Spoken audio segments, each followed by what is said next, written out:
Trump puji peran Prabowo di Timur Tengah.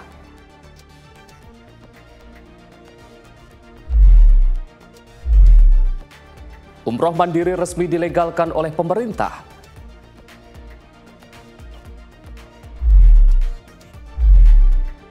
Pemerintah rakor finalisasi regulasi penyelenggaraan MBG.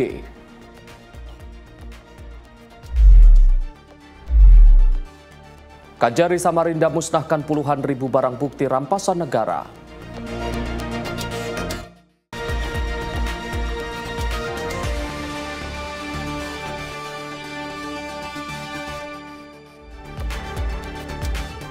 Halo pemirsa, Anda menyaksikan Kilas Sepekan. Selain 4 informasi utama tadi, kami juga akan hadirkan rangkuman informasi terhangat selama sepekan seputar peristiwa dari dalam dan luar negeri. Bersama saya, Arif Rifai. Pemirsa, Presiden Amerika Serikat Donald Trump sempat memberikan pujian dan menyampaikan apresiasi tinggi kepada Presiden Republik Indonesia Prabowo Subianto atas peran Prabowo dalam mendukung upaya perdamaian di kawasan Timur Tengah. Hal itu disampaikan Trump dalam pidatonya pada konferensi tingkat tinggi ke-47 ASEAN yang digelar di Kuala Lumpur Convention Center, Malaysia. Trump menegaskan komitmen Amerika Serikat untuk memperkuat kemitraan strategis dengan negara-negara Asia Tenggara, terutama di bidang perdagangan, keamanan, teknologi, dan energi. Well as my friend, President Prabowo of Indonesia for their incredible support of these efforts to secure the new day for the Middle East. It really is a new day. There's never been a period of time like this. The Middle East will have peace after 3,000 years. This is a very strong peace. It's going to be an everlasting peace.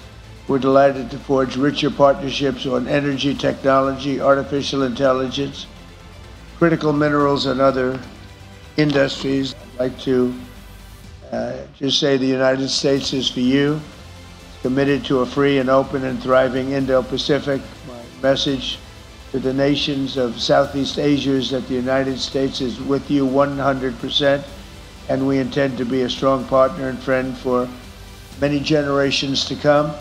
Pidato tersebut disampaikan di hadapan para kepala negara dan pemerintahan anggota ASEAN, termasuk Prabowo, Perdana Menteri Malaysia Anwar Ibrahim, serta sejumlah pemimpin dari negara-negara lainnya. Dari Jakarta, Dio Malau, Sinpo TV, melaporkan. Sementara itu, pemirsa, Presiden Republik Indonesia Prabowo Subianto mengatakan konferensi tingkat tinggi ke-47 ASEAN menunjukkan semangat kebersamaan dan komitmen perdamaian di kawasan Asia Tenggara.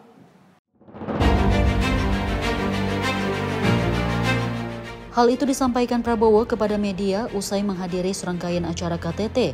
Prabowo menyampaikan bahwa Indonesia mendukung hubungan berkelanjutan Amerika Serikat dengan ASEAN yang selama ini memberikan dampak positif bagi kedua belah pihak. Prabowo juga mengapresiasi peran Amerika Serikat dalam memediasi konflik yang terjadi antara Thailand dan Kamboja yang dinilai sebagai salah satu capaian konkret. Baik, bagus, baik.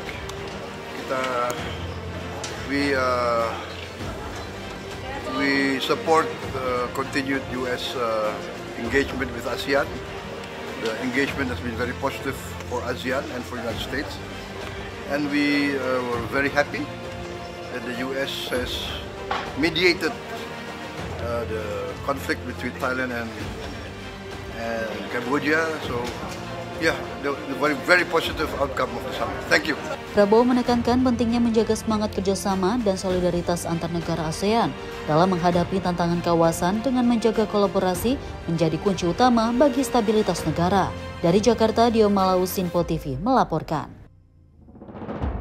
Pemirsa, Ketua MPR Ahmad Muzani menyambut baik rencana Presiden Prabowo Subianto untuk memasukkan bahasa Portugis ke dalam kurikulum pendidikan nasional. Menurutnya, hal tersebut menjadi langkah maju untuk memperkuat daya saing sumber daya manusia Indonesia.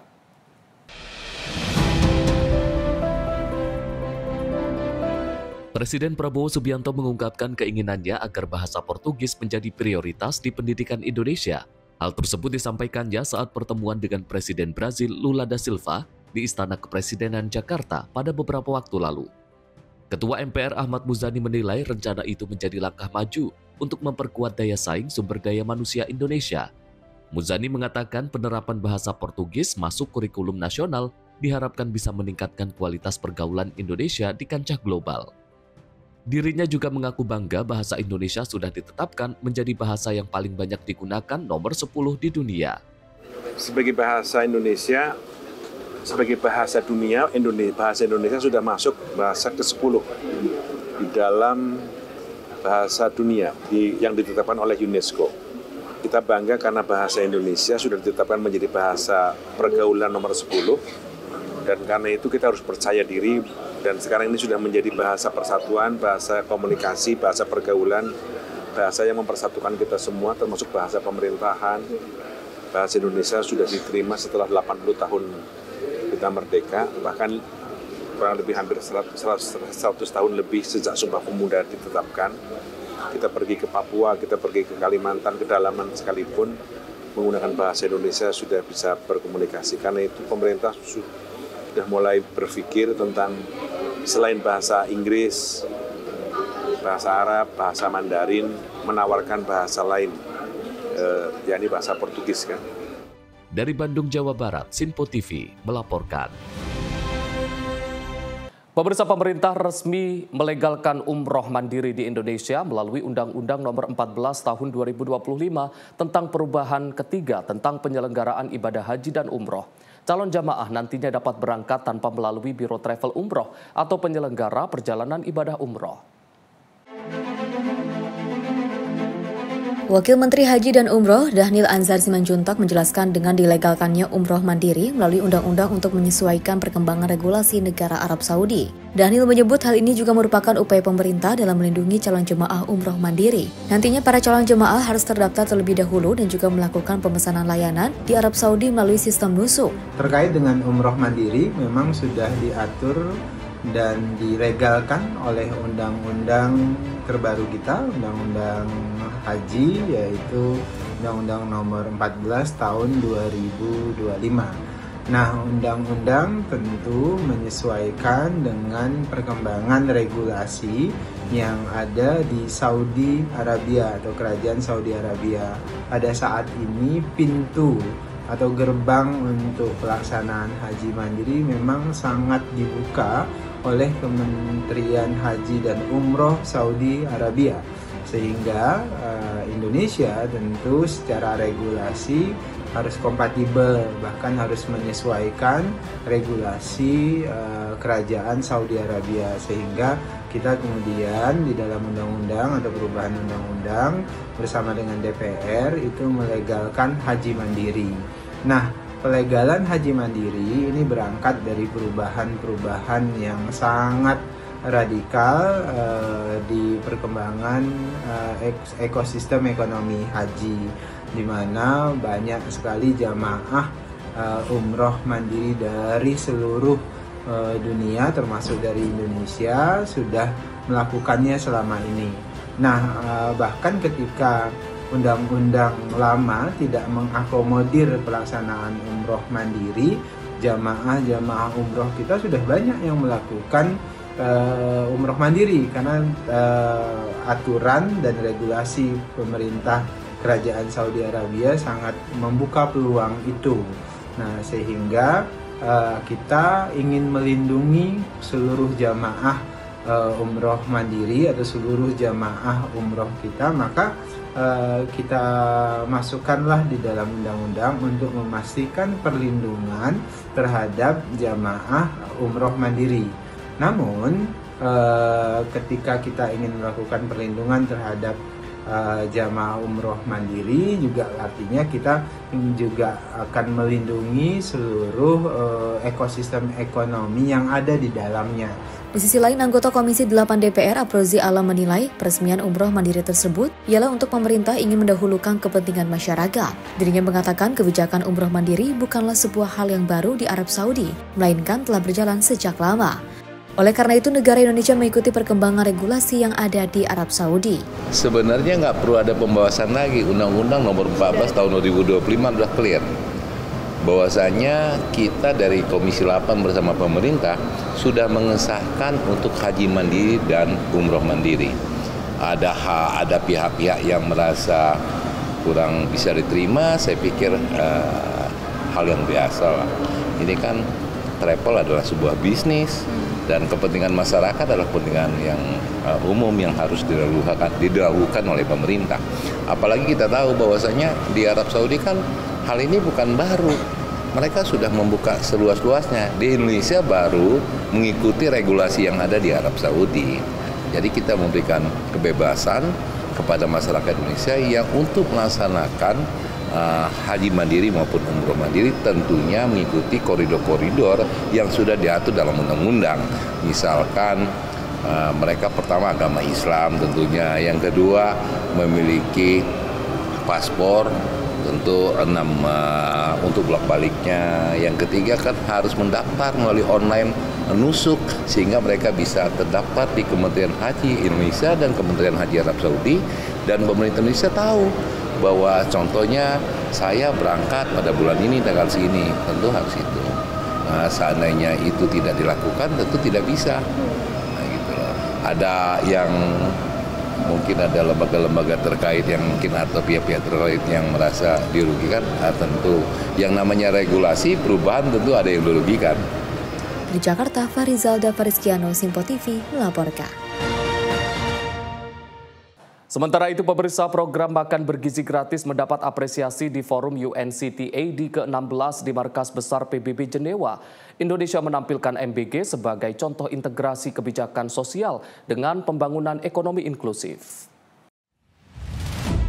Program makan bergizi gratis mendapat sorotan positif di Forum Internasional The 16th Session of the United Nations Conference on Trade and Development di Markas Besar PBB Jenewa dalam acara bertajuk From Trade to Table pada 22 Oktober 2025. Indonesia menampilkan MBG sebagai contoh bagaimana kebijakan sosial dapat terintegrasi dengan pembangunan ekonomi dan perdagangan inklusif untuk menjamin akses pangan bergizi, aman dan terjangkau bagi semua. Wakil Menteri PPN atau Bappenas Febrian Rudiart menjelaskan bahwa MBG mencerminkan pendekatan baru pembangunan nasional yang menempatkan manusia dan ketahanan pangan sebagai inti strategi. Program ini juga sejalan dengan semangat UNSTAD 16 yang menekankan transformasi ekonomi yang inklusif, adil, dan berkelanjutan. Ladies and gentlemen, and very good afternoon. It is a big and our shared responsibility to build a more stable and united world. Because ensuring that every child grows healthy and reduce malnutrition and promote social inclusion in Indonesia, and also one of the key programs to contribute to achieving the 3 pillars of national development, which are and poverty reduction, to build a health, intelligent, and productive generation toward the golden Indonesian. Melalui pendekatan demand driven, MBG menciptakan permintaan tetap terhadap produk pangan lokal sehingga memperkuat posisi petani, nelayan, peternak, dan UMKM. Selain meningkatkan gizi anak dan kelompok rentan, program ini juga memperkuat ekonomi daerah serta membuka lapangan kerja baru. Forum tersebut menegaskan pentingnya kolaborasi lintas sektor dan negara untuk mewujudkan sistem pangan yang tangguh dan berkelanjutan. Tim redaksi Simpo TV melaporkan. Pemirsa, Menteri Koordinator Bidang Pemberdayaan Masyarakat Muhaimin Iskandar menyampaikan 1 tahun perjalanan kementeriannya telah menjadi tonggak perubahan cara kerja negara. Muhaimin mengatakan Kemenko PM dibentuk oleh Presiden Prabowo Subianto untuk menggeser paradigma bantuan sosial menuju pemberdayaan masyarakat.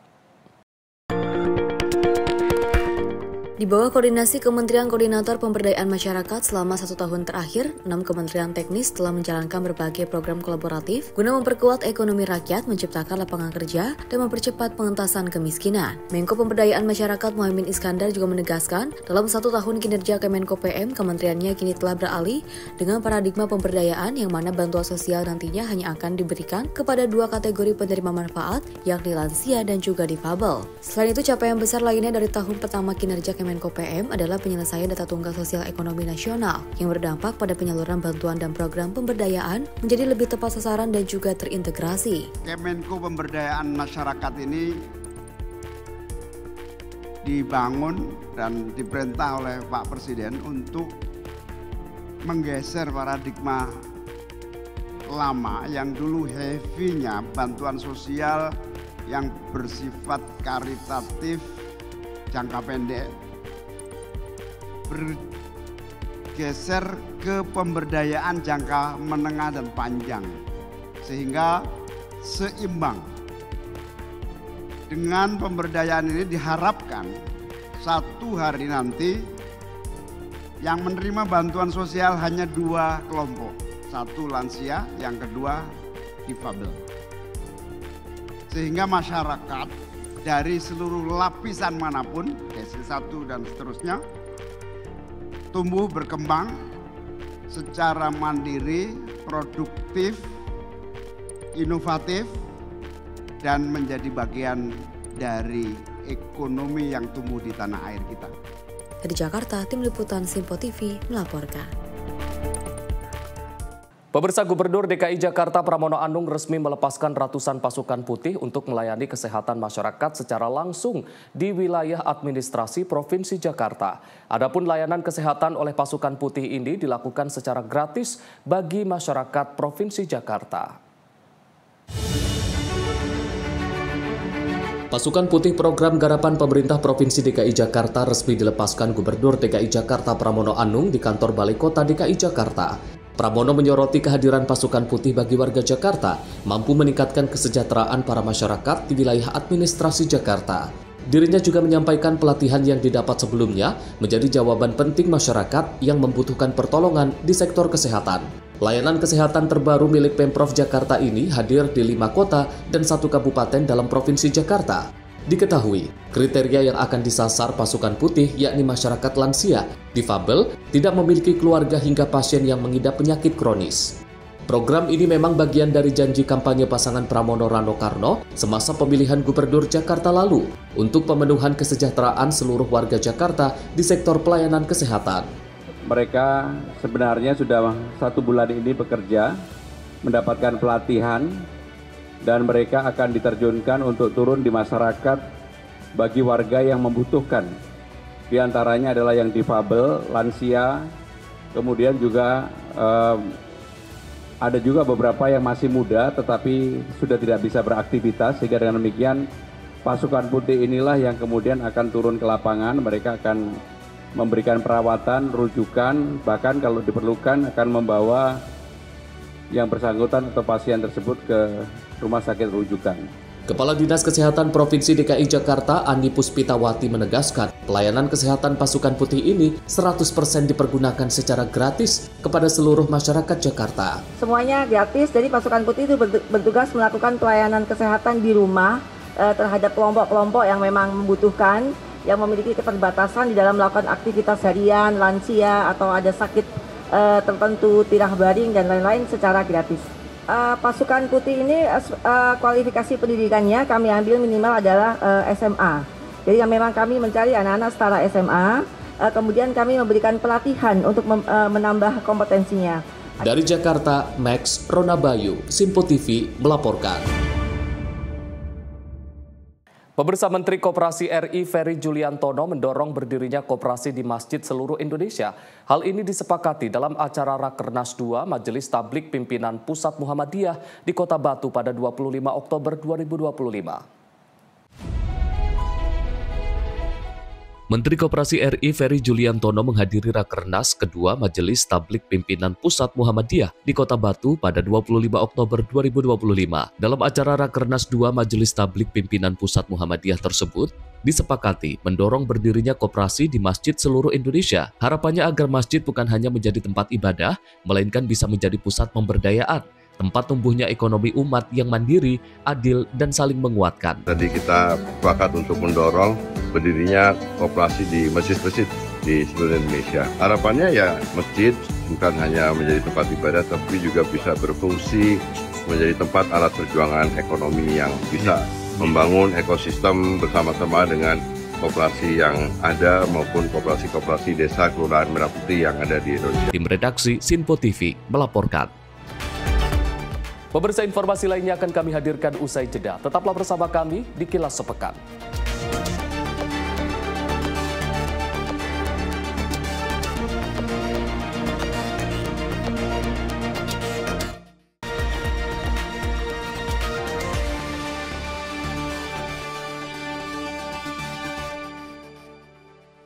Napa kabar Banjarmasin? Saat ini siaran Simpo TV dapat Anda saksikan di Banjarmasin, Kalimantan Selatan di channel digital 30 UHF.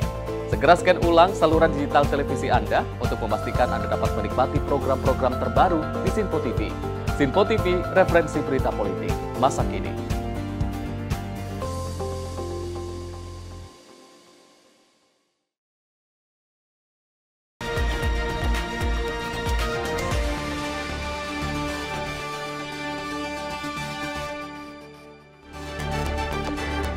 Terima kasih pemirsa Anda masih bersama kami di Kilas Sepekan, informasi kami lanjutkan. Wakil Presiden Gibran Rakabuming Raka melakukan penanaman mangrove di Ketapang, Tangerang, memperkuat perlindungan ekosistem pesisir nasional. Langkah ini sejalan dengan rehabilitasi mangrove dan pembangunan berkelanjutan pemerintah.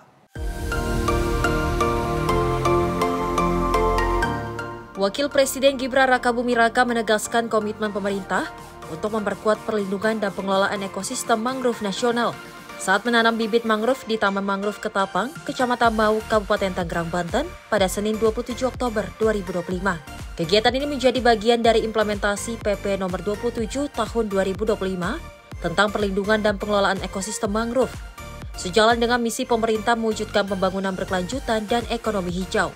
Setibanya di lokasi, Wapres menerima paparan tentang kondisi ekosistem mangrove dan berdialog dengan pegiat lingkungan setempat mengenai tantangan konservasi, seperti abrasi dan keterbatasan pembiayaan.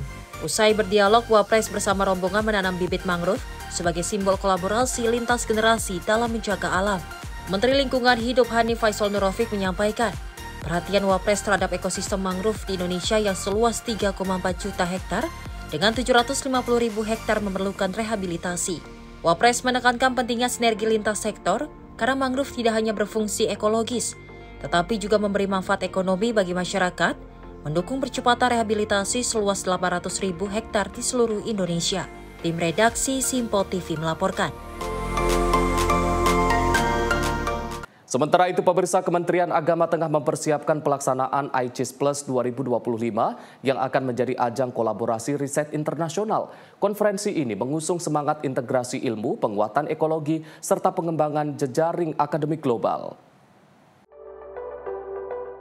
Direktur Jenderal Pendidikan Islam Amin Suyitno menjelaskan bahwa ICIS Plus 2025 akan digelar berbeda dari tahun sebelumnya. Tahun ini, ICIS Plus 2025 menampilkan riset dari siswa unggulan hingga dosen, sekaligus riset yang relevan dengan kebutuhan industri dan isu lingkungan. Kegiatan tersebut juga menjadi sarana untuk memperluas jejaring akademik yang menghadirkan peserta dan pembicara dari berbagai negara dan latar belakang, serta menunjukkan citra Indonesia sebagai negara plural dan beragam. Melalui ICIS Plus 2025 diharapkan Indonesia bisa menjadi pusat kajian dan dialog internasional, serta memberikan solusi nyata terhadap persoalan global. Terima kasih, kita sudah sama-sama tadi menyampaikan informasi terkait persiapan ICIS 2025 yang tadi semua sudah kita sampaikan, baik hal yang teknis maupun yang substantif, bahwa ICIS tahun ini berbeda dengan tahun sebelumnya karena pertama mengusung isu-isu terkait dengan persoalan integrasi ilmu yang real karena ada expo terkait dengan riset,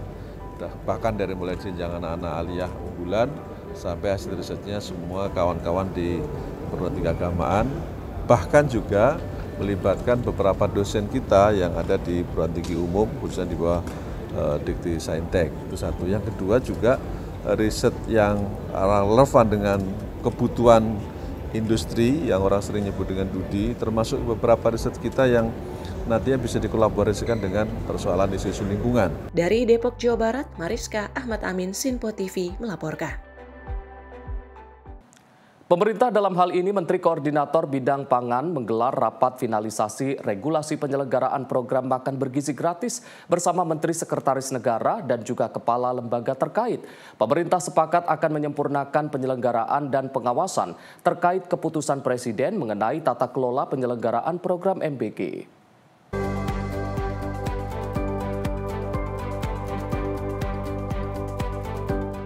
Program makan bergizi gratis masih menjadi program utama bagi pemerintah, sehingga penyelenggaraan dan tata kelolanya masih terus-menerus memerlukan penyempurnaan. Menteri Koordinator Bidang Pangan Zulkifli Hasan mengatakan penyempurnaan tata kelola program makan bergizi gratis mulai dari segi penyelenggaraan pengawasan serta dukungan dari regulasi yang baik dan tepat. Pemerintah juga berupaya menyelesaikan keputusan Presiden terkait struktur organisasi dan tata kerja program makan bergizi gratis pada minggu depan, sehingga program tersebut bisa berdampak luas bagi penerima manfaat. Nah, kami baru saja menyelesaikan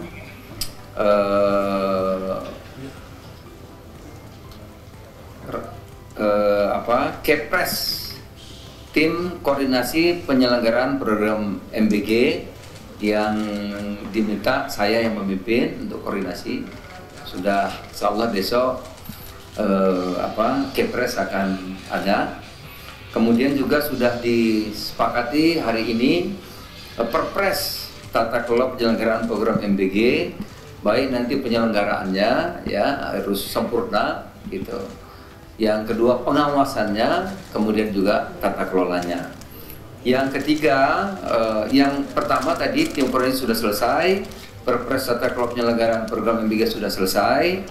Ada satu lagi Perpres struktur organisasi dan tata kerja atau kelembagaan Badan Gizi Nasional sudah selesai, hanya ada tinggal satu lagi yang kami perlu waktu mungkin beberapa hari ini untuk merumuskan.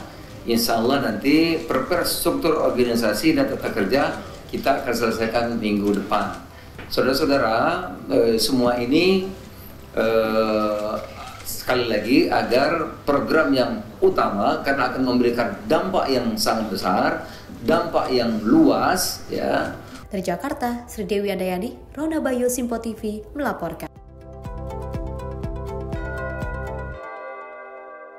Menteri Sosial RI Saifullah Yusuf meninjau langsung bantuan sosial di Kecamatan Batu Nunggal, Kota Bandung pada 27 Oktober 2025. Mensos pun mendorong penerima untuk mulai beralih ke program pemberdayaan demi kemandirian di masa depan.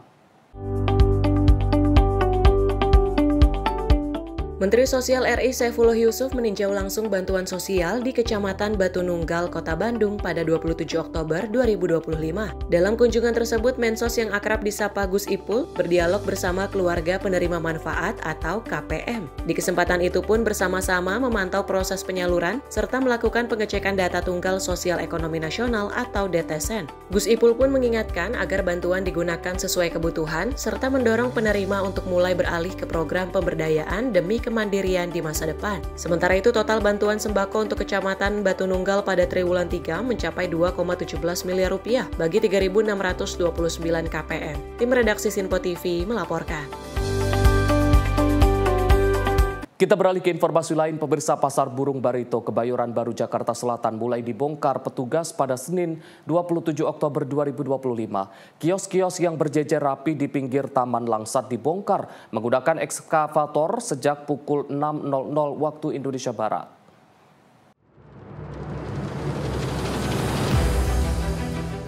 PLT Sekretaris Kecamatan Kebayoran Baru Uswanto menyatakan progres pembongkaran kios di Pasar Burung Barito, Kebayoran Baru, Jakarta Selatan pada hari ini Senin 27 Oktober 2025 melibatkan 3 tim gabungan dan 2 unit eskavator. Proses pembongkaran yang berlangsung sejak pagi 27 Oktober 2025 sempat mendapatkan protes dari para pedagang. Uswanto mengatakan sebelum pembongkaran dilakukan, pihaknya sudah terlebih dahulu memberi imbauan ke para pedagang. Saat ini kendala pembongkaran berada di pembersihan puing-puing dan besi sisa dari kios di pasar tersebut. Meski pedagang melakukan aksi penolakan, petugas gabungan tetap melanjutkan pembongkaran menggunakan alat berat. Menurut keterangan pemerintah, langkah ini merupakan bagian dari upaya penataan ruang terbuka hijau di kawasan Jakarta Selatan. Uswanto menjelaskan pihak-pihak yang membantu pembongkaran kios Pasar Burung Barito berasal dari Petugas Penanganan Prasarana dan Sarana Umum atau PPSU, Dinas Pertamanan dan Hutan Kota, serta Dinas Sumber Daya Air. Pemprov Jakarta berencana membangun Taman Bendera Pusaka yang akan menggabungkan 3 taman di kawasan tersebut, yakni Taman Leuser, Taman Ayodhya, dan Taman Langsat. Ketiga taman ini sebelumnya sebagian dimanfaatkan sebagai area berdagang di Pasar Hewan Barito. Tim redaksi Sinpo TV melaporkan.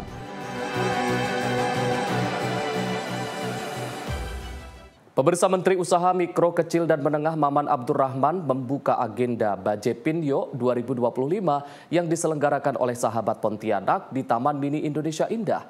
Melalui kegiatan ini, Menteri Maman mengajak seluruh masyarakat untuk tidak melupakan semangat berbudaya, serta terus mendukung UMKM dan produk lokal yang memiliki potensi besar di pasar global.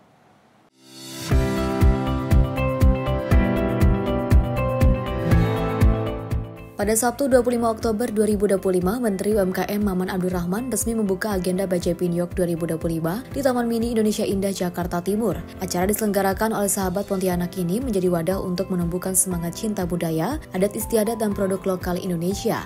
Dalam sambutannya, Menteri Maman mengajak seluruh masyarakat untuk tak lupa akan asal-usul dan kekayaan budaya yang dimiliki bangsa, yang mampu menghasilkan produk inovatif dan juga berdaya saing. Melalui potensi komoditas unggulan di setiap daerah, produk lokal Indonesia diharapkan mampu menembus pasar nasional hingga global. Saatnya Kalimantan Barat, dimanapun kita berada, kita pasti akan disatukan dengan semangat kedaerahan kita.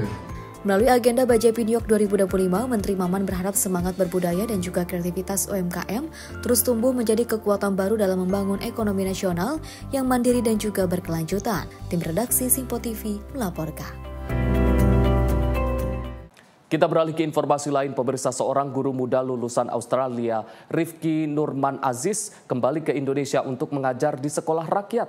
Ia mendukung program Presiden Prabowo yang menurutnya tepat sasaran dalam memutus rantai kemiskinan lewat pendidikan.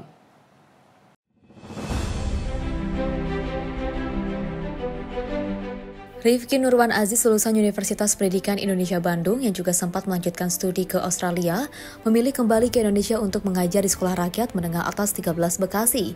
Keputusannya dilatar belakangi keinginan berkontribusi langsung pada program Presiden Prabowo yang bertujuan untuk memutus rantai kemiskinan melalui pendidikan. Rifki percaya bahwa pendidikan merata menjadi kunci utama bagi anak-anak untuk meraih masa depan lebih baik. Setelah lebih dari 3 bulan mengajar, Rifki melihat perubahan signifikan pada murid-muridnya, yang mayoritas berasal dari keluarga kurang mampu. Anak-anak yang awalnya pemalu kini lebih percaya diri, aktif bertanya, dan juga berani tampil di depan kelas. Banyak siswa mulai menemukan minat dan juga bakat mereka seperti di paduan suara, paskibra, dan olahraga pencaksilat, sehingga semangat belajar mereka tumbuh meski keterbatasan ekonomi. Bentuk perjuangan sekolah rakyat, guru-guru, wali asuh, wali asrama bekerja sama untuk bisa membina anak-anak menjadi orang-orang berprestasi. Baru 3 bulan ini kita semuanya bisa melihat bagaimana keberhasilan sekolah rakyat. Terima kasih Pak Presiden. Program sekolah rakyat ini semoga bisa terus berjalan, bisa ada lagi sekolah-sekolah rakyat yang baru. Masalah ekonomi bukan sebagai alasan utama untuk bisa sukses, karena sekolah rakyat datang untuk bisa menyelesaikannya. Karena saya yakin juga investasi dalam pendidikan adalah investasi terbaik untuk masa depan setiap orang. Pertama kali melihat anak-anak, betul, mereka adalah seperti tidak ada harapan untuk bisa berkembang, malu-malu, dan sulit untuk berbaur. Dan dengan berjalannya waktu, alhamdulillah anak-anak sekarang menjadi percaya diri. Awal-awal pertama tuh mereka benar-benar membisu, tidak ada kreativitas, dan alhamdulillah dengan berjalannya waktu sekarang kita bisa lihat anak-anak begitu lebar senyumannya, semangat belajarnya, karena ekonomi bukan lagi halangan untuk mereka untuk bisa mencapai cita-cita. Terima kasih Pak Presiden Prabowo dan semua rakyat Indonesia yang telah mendukung program sekolah rakyat.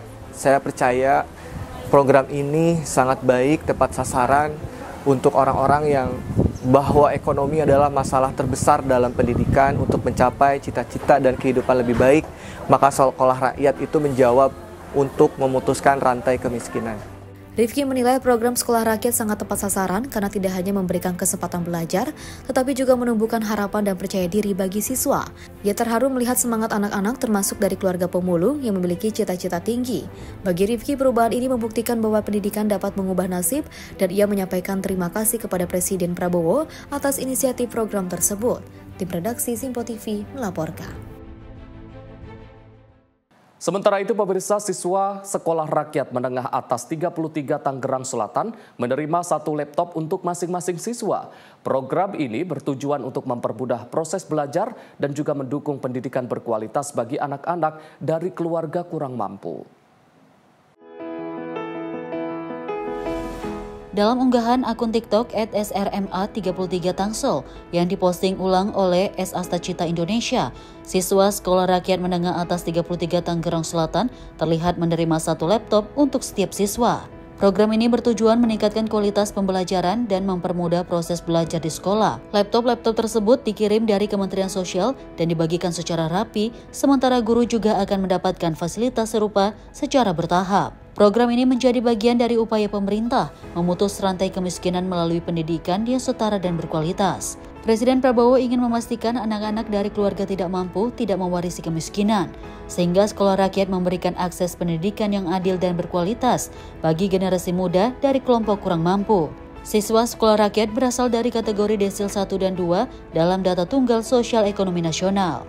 Selain laptop, siswa yang tinggal di asrama menerima berbagai fasilitas pendukung seperti 8 setel seragam, makanan bergizi, kudapan, layanan cek kesehatan gratis, serta layanan tambahan lainnya. Program ini mendapat respon positif dari warganet yang menyoroti perhatian Presiden Prabowo terhadap kesejahteraan anak-anak dari keluarga marginal. Tim redaksi Sinpo TV melaporkan. Pemirsa, informasi lainnya akan kami hadirkan usai jeda. Tetaplah bersama kami di Kilas Sepekan.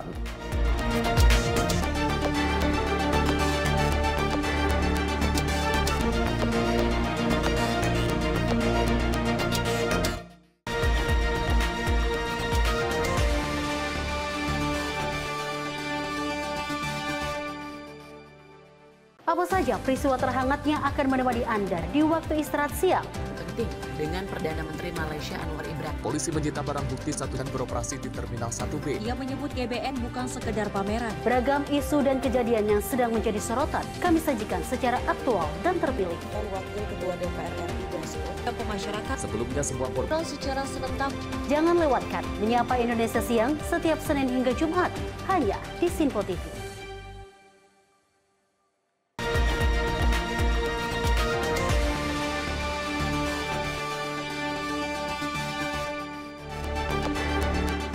Pemirsa, Anda kembali menyaksikan Kilas Sepekan, informasi kami lanjutkan.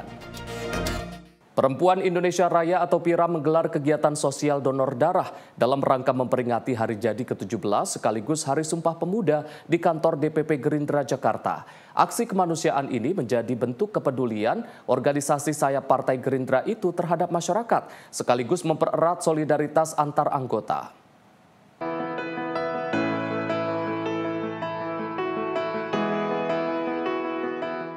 Dalam rangka memperingati Hari Sumpah Pemuda sekaligus ulang tahun ke-17 Organisasi Perempuan Indonesia Raya atau PIRA, sayap perempuan Partai Gerindra tersebut menggelar kegiatan bakti sosial donor darah di kantor DPP Gerindra Jakarta. Sebanyak 200 peserta terlibat dalam aksi donor darah kali ini. Kegiatan tersebut juga merupakan hasil kerjasama antara PIRA, Badan Kesehatan Indonesia Raya, dan Rumah Sakit Darmais. Ketua Umum PIRA Navita Wijayanti menegaskan bakti sosial ini akan menjadi program rutin yang akan terus dilaksanakan ke depannya. Tak hanya donor darah saja, ada pun pengobatan gratis hingga bantuan sembako yang diberikan untuk panti asuhan dan masyarakat duafa. Sementara itu, PIRA juga akan mengadakan kegiatan melalui Lembaga Bantuan Hukum untuk memberikan pendampingan bagi masyarakat yang membutuhkan di kawasan Kuningan pada 7 November mendatang. Terima kasih. Hari ini PIRA, Perempuan Indonesia Raya, di mana ini adalah sayap Partai Gerindra perempuan.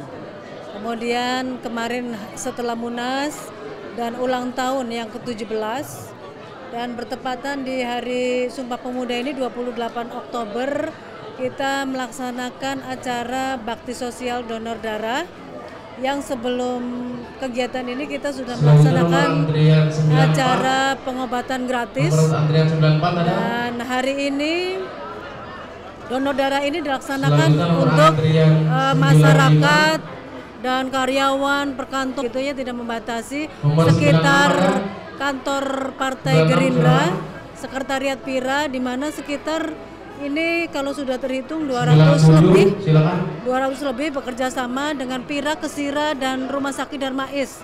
Ini adalah kegiatan yang akan kita lakukan rutin, bakti sosial, pengobatan gratis, donor darah, mungkin juga nanti bagi sembako ke panti asuhan, masyarakat duafa. Besok tanggal 7 kita ke Kuningan untuk LBH untuk membantu masyarakat tentang bantuan hukum. Jadi ini kegiatan yang kita laksanakan untuk bisa membantu masyarakat yang membutuhkan darah-darah. Dari Jakarta, Tim Liputan Sinpo TV melaporkan. Pemirsa, Kepala Staf Angkatan Darat Jenderal TNI Maruli Simanjuntak bersama Kementerian Pekerjaan Umum meresmikan rumah susun dan menggelar kegiatan bakti sosial di Kompleks Yon Pomat, Jonggol, Jawa Barat. Peresmian ini merupakan bagian dari upaya TNI Angkatan Darat untuk meningkatkan kesejahteraan prajurit dan keluarga besar. Kepala Staf Angkatan Darat Jenderal TNI Maruli Simanjuntak menyampaikan apresiasi atas dukungan Kementerian Pekerjaan Umum dalam pembangunan rumah susun bagi prajurit TNI AD di berbagai daerah. Hingga saat ini TNI Angkatan Darat telah menerima 7 rumah susun yang disebar di sejumlah wilayah Indonesia. Upaya ini dinilai sangat bermanfaat untuk memenuhi kebutuhan perumahan dinas yang saat ini baru terpenuhi sekitar 60%. Adapun untuk rusun Yon Pomat Jonggol dihuni sebanyak 44 kepala keluarga dengan fasilitas yang lebih ramah bagi penyandang disabilitas, termasuk rem akses dan kamar mandi khusus. Mendapatkan 7 rusun di seluruh Indonesia, mudah-mudahan ini sangat bermanfaat buat kami di Angkatan Darat karena sampai dengan saat ini kita tidak sampai 60% untuk perumahan dinas kita. Ya, tapi saya kira ini sudah jadi perhatian khusus juga oleh Presiden. Mungkin dalam waktu dekat kita akan lebih mempercepat untuk perumahan-perumahan kita, termasuk juga rumah-rumah untuk yang kemarin diresmikan oleh beliau, yang perumahan-perumahan untuk jadi milik pribadi. Ya, mudah-mudahan ini dukungan-dukungan dari PU terus berjalan, kami juga punya program-program terus berjalan. Mudah-mudahan ini akan berpengaruh signifikan untuk TNI Angkatan Darat khusus. Di sini ada 44 KK. Ya, saya lihat tadi ternyata fasilitasnya sekarang sudah bisa untuk orang-orang yang difabel. Ya, termasuk lantainya sudah ada tanda-tandanya, juga kamar mandi difabelnya sudah ada yang untuk pegangan. Yang seperti itu saya pikir ini baru saya tahu juga ada kemajuan-kemajuan untuk fasilitas. Dari Jonggol, Jawa Barat, Jihan Nabila, Mutia Agiani, Simpo TV melaporkan. Kita beralih ke informasi lain. Pemirsa, Menteri P2MI Mukhtarudin menegaskan bahwa Kamboja tidak termasuk dalam daftar negara penempatan resmi pekerja migran Indonesia. Pemerintah melalui KP2MI belum pernah menetapkan negara tersebut sebagai tujuan penempatan tenaga kerja Indonesia secara legal. Meski begitu, pemerintah tetap memberikan perlindungan dan fasilitasi bagi warga negara yang mengalami masalah di luar negeri, termasuk di Kamboja. Menteri P2MI Mukhtarudin menegaskan bahwa Kamboja bukan merupakan negara penempatan pekerja migran Indonesia. Pemerintah khususnya KP2MI belum pernah menetapkan Kamboja sebagai negara penempatan resmi. Hal tersebut disampaikan Mukhtarudin dalam agenda 1 tahun Kemenko Pemberdayaan Masyarakat sebagai edukasi untuk pekerja Indonesia yang berniat kerja di luar negeri untuk pilih-pilih negara. Namun meski demikian, pemerintah tetap hadir memfasilitasi dan juga pelindungan bagi warga negara Indonesia yang mengalami masalah di luar negeri, baik yang berangkat secara prosedural maupun non-prosedural. Mukhtarudin pun menjelaskan bahwa pemerintah melalui Kemenlu, KBRI di Kamboja dan juga KP2MI terus berkoordinasi untuk memulangkan warga negara yang terlibat kasus tenaga kerja ilegal di Kamboja secara bertahap. Jadi saya jelaskan bahwa Kamboja itu bukan negara penempatan. Jadi pemerintah, ya khususnya KP2MI belum pernah memutuskan menetapkan Kamboja sebagai negara penempatan pekerja migran. Jadi kalau yang terjadi sekarang itu adalah berangkat secara ilegal, TPPO dan lain-lain. Tetapi ya negara tetap akan hadir memfasilitasi warga negara kita yang bermasalah di luar negeri, apa dia berangkat prosedural, non prosedural, ilegal, negara juga harus wajib, dan kita kaitan dengan status satu warga itu yang sudah kita pulangkan. Total di depan adalah KBRI dan kami sebagai bagian daripada pemerintah bersama Kementerian Dalam Luar Negeri dan KBRI di Kamboja melakukan pemulangan, dan mereka sudah pulang ke sini bertahap. Dari Jakarta, Fani Azul Hakim, Simpo TV melaporkan. Pemirsa, ribuan pengungsi Afghanistan dilaporkan dipaksa keluar dari Pakistan setelah program pemulangan dilanjutkan kembali usai sempat terhenti akibat bentrokan di perbatasan antar kedua negara. Ribuan pengungsi Afghanistan yang selama ini tinggal di Pakistan terlihat mengantri di sekitar perbatasan untuk kembali ke negara mereka. Otoritas Pakistan kembali melanjutkan program pemulangan yang sempat ditangguhkan setelah penutupan perbatasan akibat bentrokan antar pasukan di garis batas kedua negara. Rekaman pada Senin 27 Oktober 2025 menunjukkan truk-truk berisi pengungsi dan barang pribadi mereka bersiap menyeberangi perbatasan Chaman. Sejumlah pengungsi terlihat berdesakan di depan pos perbatasan menjelang deportasi paksa. Seorang pengungsi Afghanistan mengatakan telah tinggal di Pakistan selama 42 tahun, namun kini mereka dilarang melanjutkan usaha dan dipaksa kembali ke negara asal. Menurut laporan media setempat, penyeberangan perbatasan Chaman telah dibuka sebagian setelah Pakistan dan Afghanistan menandatangani perjanjian gencatan senjata. Pada 31 Juli 2025, Kementerian Dalam Negeri Pakistan mengumumkan izin tinggal pengungsi Afghanistan tanpa visa telah kadaluarsa pada 30 Juni, menjadikan status mereka ilegal di negara tersebut. Pemulangan pengungsi secara massal ini dimulai sejak awal September di tengah meningkatnya ketegangan antar kedua negara yang dipicu masalah pengungsi. Kebijakan deportasi terbaru ini mendapat kecaman luas baik di dalam negeri maupun internasional. Tim redaksi Sinpo TV melaporkan. Kita beralih ke informasi kriminal. Pemirsa, Polres Bogor mengungkap peredaran narkoba dan sediaan farmasi di wilayah Kabupaten Bogor dengan mengamankan 155 tersangka pada Selasa 28 Oktober 2025. Pengungkapan kasus tersebut dilakukan bertepatan dengan Hari Sumpah Pemuda di Aula Polres Bogor yang dihadiri jajaran Forkopimda. Polres Bogor melakukan pengungkapan kasus narkotika dan peredaran gelap persediaan farmasi di wilayah Kabupaten Bogor. Dalam kurun waktu 3 bulan terakhir, terdapat 114 perkara yang berhasil diungkap dengan mengamankan 155 pelaku yang telah ditetapkan sebagai tersangka. Kapolres Bogor AKBP Wika Ardilestanto mengatakan pengungkapan ini merupakan komitmen dalam memberantas narkoba di wilayah Bumi Tegar Beriman. Adapun barang bukti yang disita dalam kasus ini yaitu sabu seberat 4,4 kg, ganja 17,8 kg, 7 batang pohon ganja, tembakau sintetis 0,9 kg. Lebih lanjut, AKBP Wika Ardilestanto mengatakan dari pengungkapan kasus tersebut diestimasikan dapat menyelamatkan 82.000 jiwa dari potensi penyalahgunaan narkoba. Menurutnya, langkah tersebut sejalan dengan asacita Presiden Republik Indonesia yaitu pemberantasan narkoba. Dalam asacita ke-7 Presiden Prabowo, menurutnya, Prabowo menyampaikan untuk memperkuat reformasi politik, hukum, dan birokrasi, serta memperkuat pencegahan dan pemberantasan korupsi, narkoba, judi, dan penyelundupan. Tim redaksi Sinpo TV melaporkan. Sementara itu, Kejaksaan Negeri Samarinda menggelar pemusnahan barang bukti rampasan negara yang telah berkekuatan hukum tetap di halaman kantor Kejari Samarinda. Pemusnahan kali ini menonjolkan barang bukti narkotika jenis sabu sebanyak 266,6 kg dan puluhan ribu batang rokok ilegal.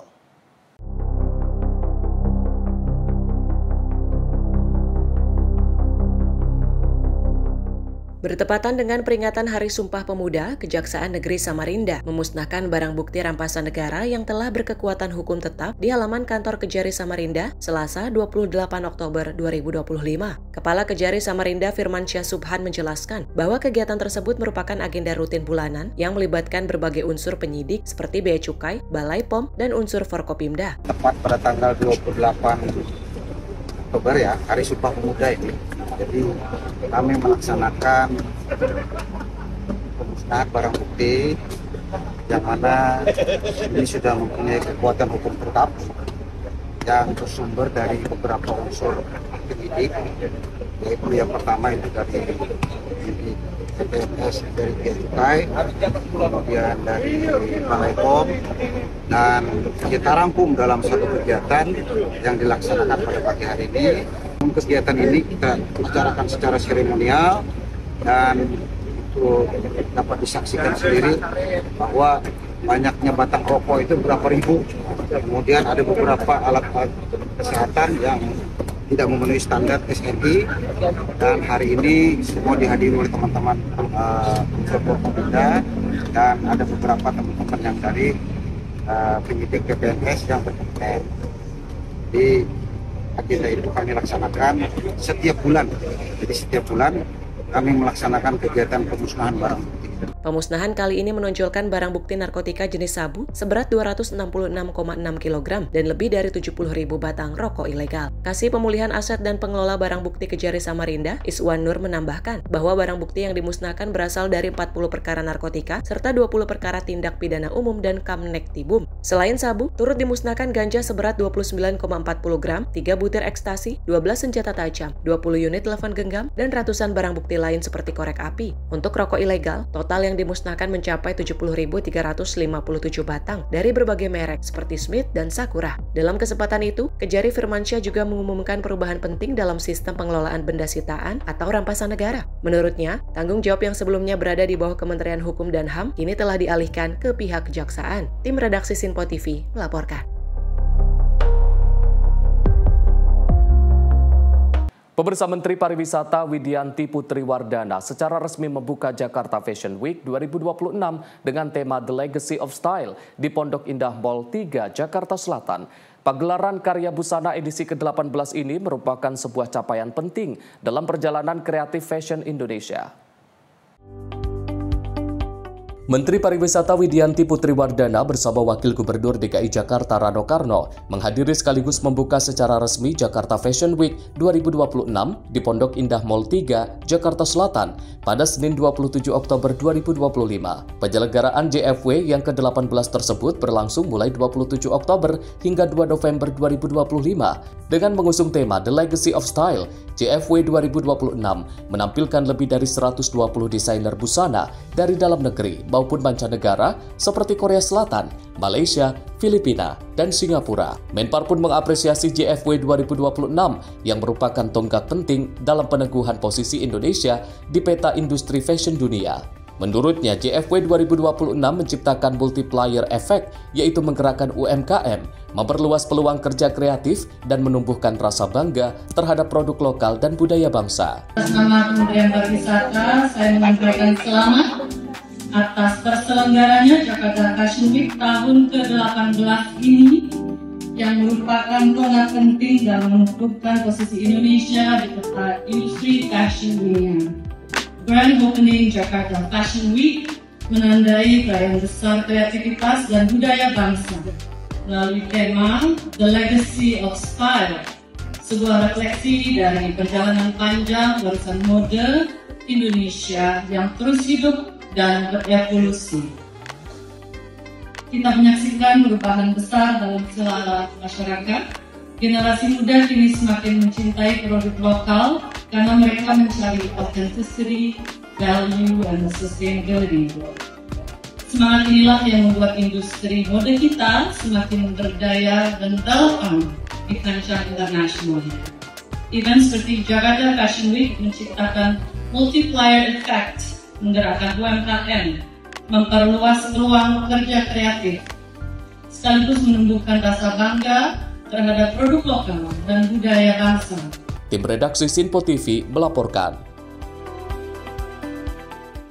Pemirsa, informasi tadi sekaligus menutup Kilas Sepekan edisi kali ini. Saya Arif Rifai, mewakili seluruh kru yang bertugas mengucapkan terima kasih atas kebersamaan Anda. Selamat berakhir pekan, sampai jumpa.